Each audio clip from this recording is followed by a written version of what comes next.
Hey everyone, welcome out to the first video in my series of videos about using SQL to interact with relational databases. Who am I to be teaching you this subject? I'm currently a software and data engineer, and I work with SQL on a daily basis and have done so for a good portion of my career.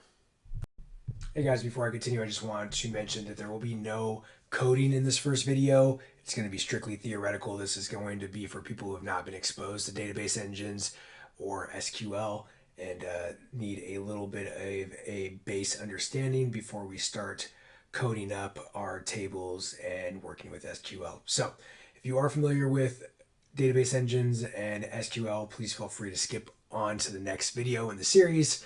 Otherwise, if you're not familiar, this is a great place for you to start. I know this information may be a little bit dry, but it is important to get this information before we start coding so you know what we're doing, because I may not be speaking to some of the fundamentals as I'm going through the coding. This first video will be a high-level overview of key terms and ideas around relational databases in SQL. Before we can use a database, we first have to create it and set it up. And one of the fundamental building blocks of a database is what's called tables. Tables are what hold the different data that is somewhat related. Again, relational databases in the name there. And we're going to talk about how to create the tables and their constraints, as well how to update those tables and constraints, and finally how to delete, or what is called in SQL, drop those tables and their different constraints. So this is all going to be important when you're trying to set up the database and how it may reflect data. We're going to highlight some of the different data types that are used within those tables and some of the different constraints for those data types. Some of these data types and constraints you're going to use on a regular basis, and some you may never encounter. Before moving on, I just wanted to review the tech stack that I'm going to be using for this video with you guys. I have created an AWS RDS database that is using MySQL that has been created in the quote-unquote cloud. And I'll be connecting to that database using a popular desktop database editor called dbeaver. That will allow me to write SQL code that will create the tables and interact with the database up in the cloud, and any table creations or data in that database will then be reflected back down to my local computer in that database editor. With that said, I will not be walking you guys through the technical aspects of setting up the database engine and the editor. There's a lot of different combinations that you could come up with to code along with your own editor and own database setup. And so I rather leave that flexible and up to you guys how you want to do that. That way, in this video series, we can just focus on the coding aspects of creating and using a relational database in MySQL. All right, let's dive in and start talking about some of the key terms and ideas around a relational database. So I'm just going to minimize this here. All right, let's get started. So you've heard me use the term SQL a few times already in this video.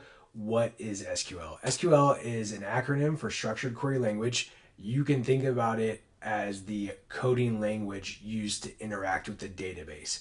So the database is going to store data. SQL is the language that we're going to use to interact with that data.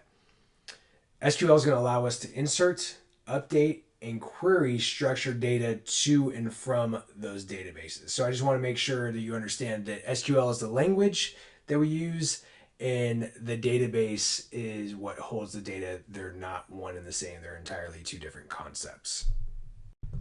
Structured data in the database is just how it sounds. It's data that is formatted in a structured and repeatable pattern, and how that data gets into the schema or structured pattern that we want it to be in is all determined by how you create the tables and the different constraints that you put on each one of those tables. And each table in a database can hold different data, have a different structure, and have entirely different constraints depending on what your use case for that table is.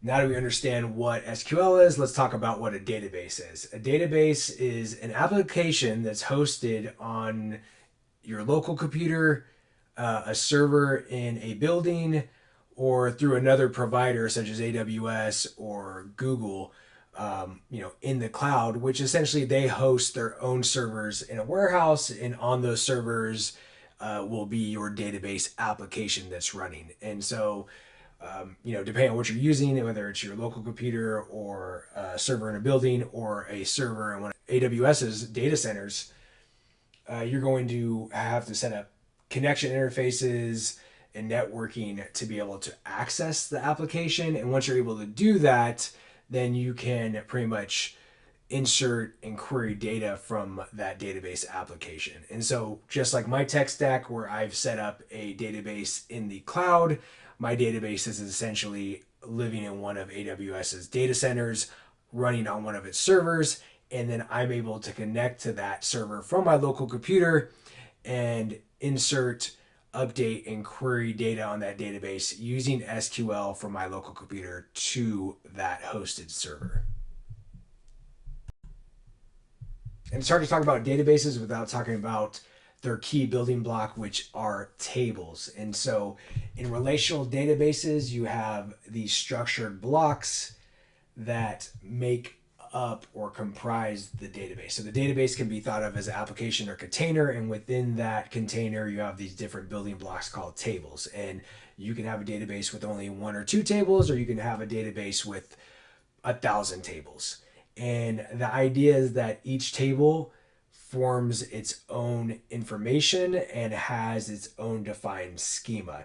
And oftentimes those tables are related between each other. Not always, and oftentimes not, but there are many cases where one table will have data that is somewhat related to another table.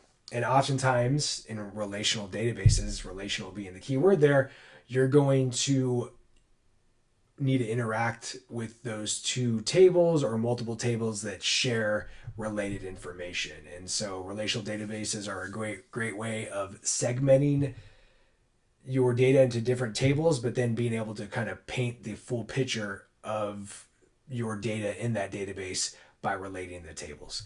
And as we go through and we see some hands-on coding, we'll start to understand this relation and how these tables are created and what they look like a bit more. You've heard me mention that I'm going to be using my SQL database engine for this tutorial, but what exactly is a database engine? A database engine you can think of as a database application, and through time there have been many database applications that have gone mainstream. I have a list here of some of the more common database applications that you're going to see in software engineering or in data warehousing. So on the bottom of the list here. Each one of these is different. They have different functionality. The syntax may be slightly different, how you interact with those databases. The databases may work differently under the hood than another one, but I don't want you to be alarmed by those differences. For the majority, if you can write SQL and work with and create databases in one engine, you're not going to have a hard time doing that in another engine. In fact, they're so similar that you're probably going to be able to jump between each one without too big of an issue. You do have to understand that there are differences, and there are different ways of setting up constraints and interacting with those engines, but they're going to be so slight that, in my experience, you're not going to have a problem using one, or training or learning on one, and then very quickly being able to adapt to another. And just to go through this list here, MySQL and Postgres SQL are very prominent, and MySQL SQL Server, very prominent database engines used in software engineering applications. SQLite is actually the most used database engine, I believe, in the world. It is a lightweight SQL version, very good for projects, proofing. There's just a lighter footprint on SQLite versus some of these other ones. Amazon Aurora is a kind of wrapper or cloud wrapper around some of these other database engines. Snowflake and BigQuery are data warehouses, but at the end of the day, what these all have in common is they're relational databases, and they use SQL, structured query language, to interface with the tables and the data contained in those relational databases. So again, while they are different, don't get alarmed. If you can work in one, you're going to have an easy time working in the other ones. I just want to mention that to you here so you do understand there is a slight difference, but don't be alarmed.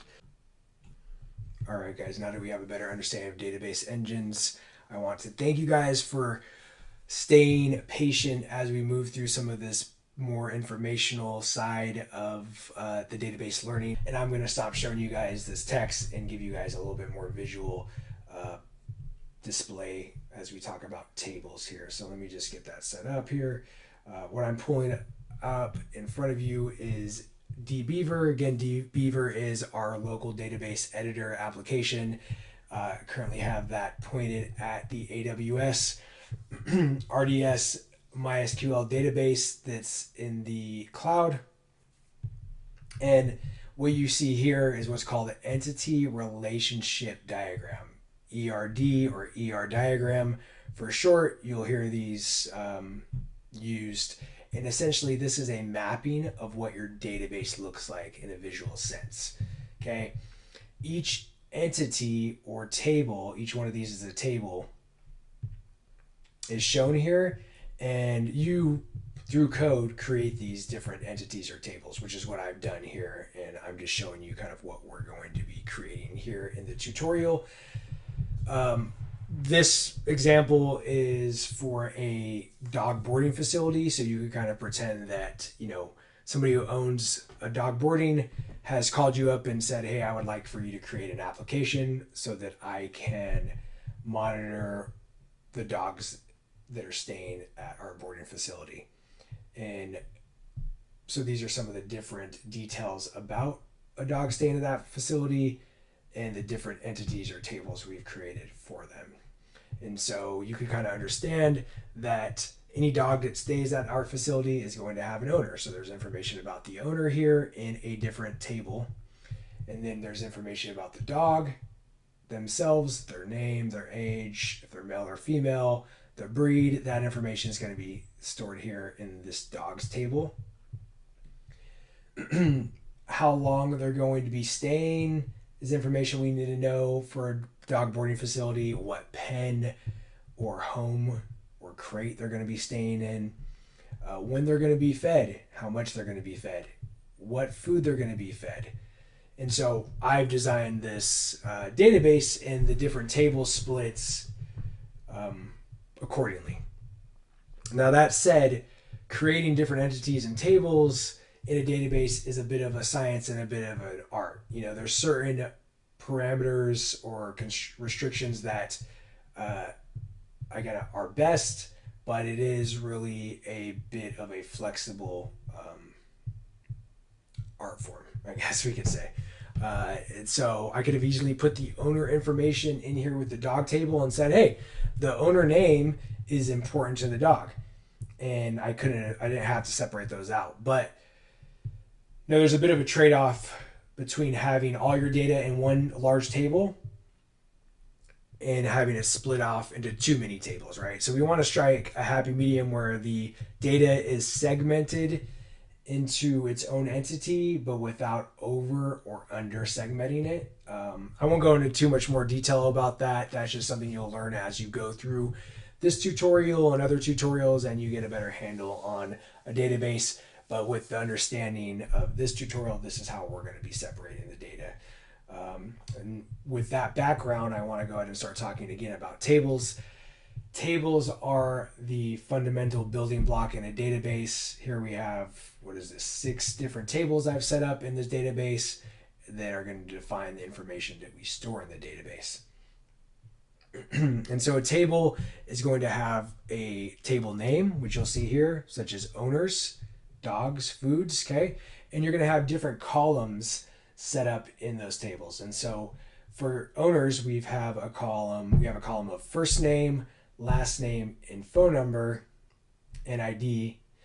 And these are going to be the columns in that table. Just like an Excel spreadsheet might have. You might have different columns that hold information. And then over here is the different data types. We're going to talk about those shortly, but these are the different types of information or rules about the information stored in each one of these columns. And so, for example, ID has an int or an integer. Again, we'll talk about this here shortly. And you can only put integer values in this column. If you put anything else in that column, it's not going to work. Again, this is a schema or a strict format for how this table is created. And so every entry in this table, or every record as we call them, is going to have the same information. Okay, and they're all going to be of the same data type. Anything else is not going to be allowed.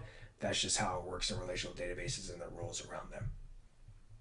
Same thing for dogs. Again, we have a name of the table. We have the columns that are going to make up that table. And then we have the data types or restrictions of the data that are going to be in here. Again, we're going to go over these here shortly. But that's tables in a nutshell and what they look like. And then I just want to show you this real quick. Again, this doesn't always have to make sense to you. This is a query I did on the owner table. I said, hey, give me all the information about each owner in my database right now. Again, this is mock data that we've set up here. We'll go through creating this together through this tutorial, but this is the result of what a table looks like. It's going to look different depending on which editor you're using, but in general, you're going to have columns on the top, rows on the left here, and each row is going to be a record or an entry. And so you can see here, ID1, our first entry in this table is an owner with the first name John, last name Doe, and then their phone number here, and it's going to be the same for each owner. There's no other information that will be in this table without me updating the table. And oftentimes you can put less information in, but it depends on the constraints. We're going to talk about that as we move on to that portion here. But wanted to get some visualizations in front of you guys as we talk about this information, and we're going to start moving towards using this dbeaver editor to start creating some of these tables here shortly. Hey guys, this video ended up running longer than I had planned, so I'm going to split it in half, and I'm going to move the portion about data types and constraints into the next video in the series. So if you're interested in learning about data types and constraints in SQL, then go ahead and check out the next video in the series. I've provided a link here on the screen as well as in the description below, and I will see you guys there.